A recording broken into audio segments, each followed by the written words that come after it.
Bitcoiners. There is no second best. There is no second best crypto asset. It has been a busy week for Bitcoin and the greater crypto landscape. From a new crypto president being inaugurated, the office of President of the United States, to the repeal of SAB 121, and much more. Let's dive right in. First, we want to congratulate the 47th President of the United States, Donald Trump, on his return to the White House. the golden age of America begins right now.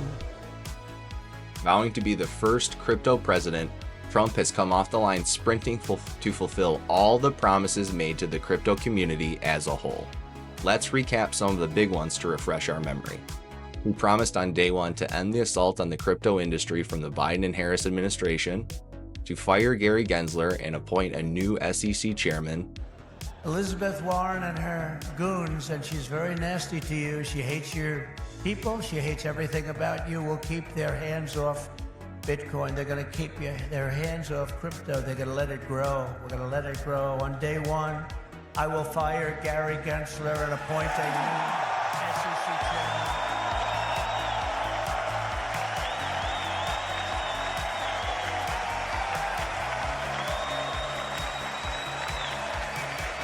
I didn't know he was that unpopular. he vowed to end Operation Choke Point 2.0, And as president, I will immediately shut down Operation Choke Point 2.0. to appoint a Bitcoin and crypto advisory group to establish a clear framework for Bitcoin and crypto within 100 days, Upon taking office, I will immediately appoint a Bitcoin and Crypto Presidential Advisory Council. Would anybody like to be on that particular council? Please raise your hand.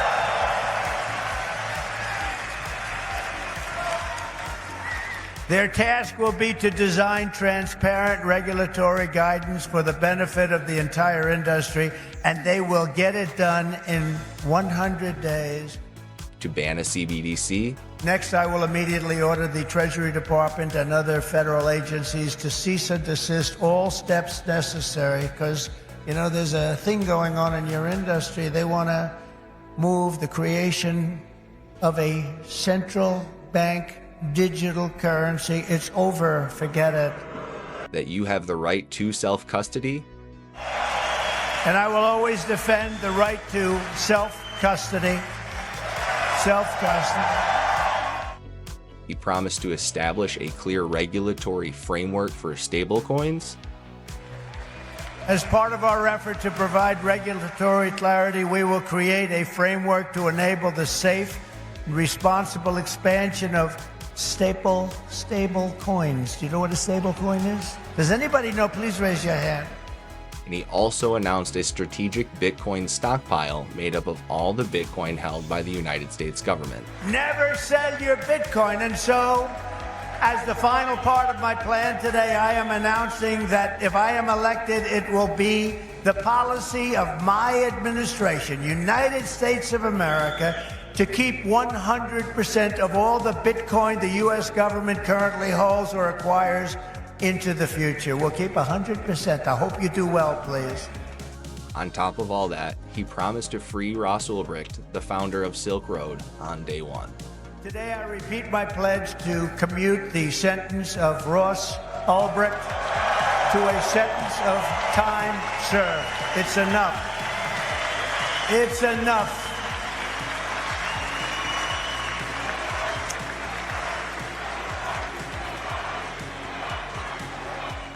And I mean this when I say he has nearly fulfilled them all. I'm not joking. Gary Gensler, gone. You're fired. Mark Ueda, in.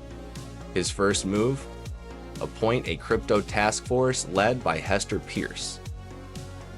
Trump signed an executive order that made a working group to establish a digital regulatory framework for markets, stablecoins, commodity versus security, and to look at a digital asset stockpile made up of assets held by the United States government.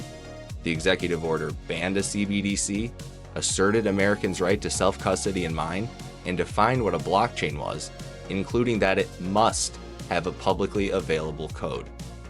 And Ross Ulbricht? He's a free man. Donald Trump pardoned him on his second day with a full pardon. Last night, Donald Trump granted me a full pardon. I was doing life without parole, and I was locked up for more than 11 years. But he let me out.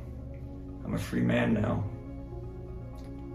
So let it be known that Donald Trump is a man of his word. Thank you so much, President Trump, for giving me this amazing blessing. But I'm not done yet. Hester Pierce, the head of that new crypto task force, she's already gotten to work by repealing SAB 121, clearing the way for banks to custody Bitcoin and other digital assets. All of this is a huge turning point for the entire crypto industry and the United States as a whole. On top of all that, Senator Cynthia Lummis of Wyoming has been voted as the lead chair of a bipartisan Senate subcommittee on digital assets. All of this in the first week. Just get prepared for so much more winning. The crypto space is not going anywhere in the United States, and it's going to grow and flourish. If you enjoyed the content, make sure to hit the subscribe button, hit the bell so you don't miss any videos that drop later throughout this crazy 4-year run we're about to have.